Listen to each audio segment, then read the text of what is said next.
అలా afternoon food తినేసాక మళ్ళీ journey అయితే స్టార్ట్ చేసాం. నేను లాస్ట్ వీడియోలో చెప్పా కదా మీకు, మేమైతే ఇప్పుడు ఘాటీ రోడ్లో అయితే వెళ్తున్నాం. ఘాటీ రోడ్లోకి ఎంటర్ అయ్యామో లేదో ఆ క్లైమేట్ అయితే కూల్గా భలే ఉంది తెలుసా.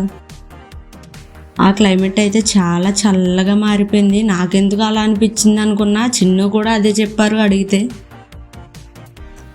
అలా ఒక 15 కిలోమీటర్స్ జర్నీ చేసిన తర్వాత మాకు ఇక్కడైతే ఈ బ్యూటిఫుల్ వ్యూ పాయింట్ అయితే కనిపించింది.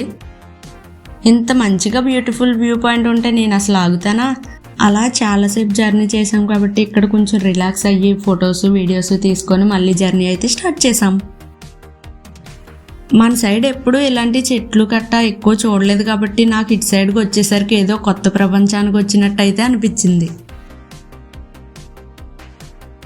ఇక్కడ ఇతను చూశారు కదా, అలా హాయ్ చెప్పుకుంటూ వెళ్ళిపోతున్నాడు.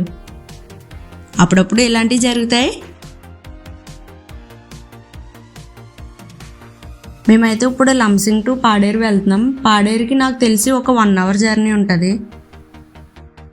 ఇక్కడ ఈవినింగ్ 4 అయ్యిందో లేదో అప్పుడే క్లైమేట్ అయితే చాలా కూల్గా అనిపించింది నాకైతే. అందుకే నేను వెంటనే స్వెటర్ వేసుకొని క్యాప్ పెట్టుకొని గ్లౌజెస్ కూడా వేసేసుకున్నా. చిన్ను కూడా చూశారు కదా, స్వెటర్ వేసుకొని మాస్క్ పెట్టేసుకున్నారు.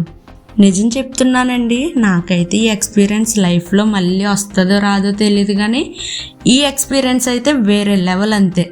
బేసిక్గా మేము కొంచెం లేట్గా వెళ్ళాం. దానికి కారణం ఈ రోడ్స్. ఎందుకంటే ఇవి రోడ్స్ ఆల్రెడీ వేస్తున్నారు, కన్స్ట్రక్షన్ జరుగుతుంది. మేమైతే జస్ట్ ఇప్పుడే వనజంగి అయితే రీచ్ అయ్యాం. వనజంగిలో మేమైతే ఇక్కడ ఈ గోదావరి రిసార్ట్స్లో టెంట్ హౌస్ అయితే బుక్ చేసుకున్నాం. మేమైతే ముందుగానే ఆన్లైన్లో బుక్ చేసుకున్నాం. అలా రీజనబుల్ ప్రైజెస్కి వస్తున్నాయి. ఇక్కడైతే ఈ ఉయ్యాలు చూసారు కదా, నాకు ఎప్పుడో చిన్నప్పుడు చూసినట్టు గుర్తొస్తున్నాయి ఇవన్నీ చూస్తుండే. వుడెన్ చైర్స్ ఇవన్నీ కూడా చాలా బాగున్నాయి. మీరు ఎప్పుడైనా మీ ఫ్యామిలీతో కానీ ఫ్రెండ్స్తో కానీ వస్తే ఇక్కడైతే క్యాంప్ ఫైర్ వేసుకొని మంచిగా సాంగ్స్ పెట్టుకొని ఫుల్గా ఎంజాయ్ చేయొచ్చు.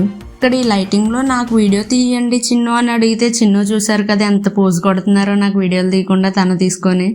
తెలిసిందే కదా, అంత దూరంలో మనకి ఏది దొరికితే అదే తినాలి కాబట్టి అక్కడ బిర్యానీ చపాతీ తప్ప ఇంకేం లేవు కాబట్టి మేము అవే తీసుకొని తింటున్నాం. సో గైస్, ఫైనల్గా మార్నింగ్ స్టార్ట్ అయ్యాం యానం నుంచి. అసలు యాక్చువల్గా 5 అవర్స్ జర్నీ, బట్ మేము చాలా స్లోగా వచ్చాము. ఎందుకంటే మాకు ఫస్ట్ టైం రావడం మేమిద్దరం కదా, స్లోగా జర్నీ చేసుకుంటూ వచ్చేసరికి మాకు 6:30 అయింది. ఒక 1 అవర్ బ్యాక్ ఇక్కడికి వచ్చాం. ఫైనల్గా వనజంగి అయితే రీచ్ అయిపోయాం. మేమైతే ఇక్కడ గోదావరి రిసార్ట్స్లో టెంట్ హౌస్ అయితే తీసుకున్నాం. టెంట్ హౌస్లో ఉన్న ప్రెజెంట్ అయితే నేను చలి అయితే చాలా ఉంది. నాకు ఈ క్యాప్ ఈ గ్లౌజెస్ అయితే చాలా బాగా ఉపయోగపడుతున్నాయి. నేను అసలు ఫస్ట్ వద్దు అన్నాను, చిన్నయ్య నా కోసం తీసుకున్నారు, లేదంటే నేను అయిపోయేదాన్ని.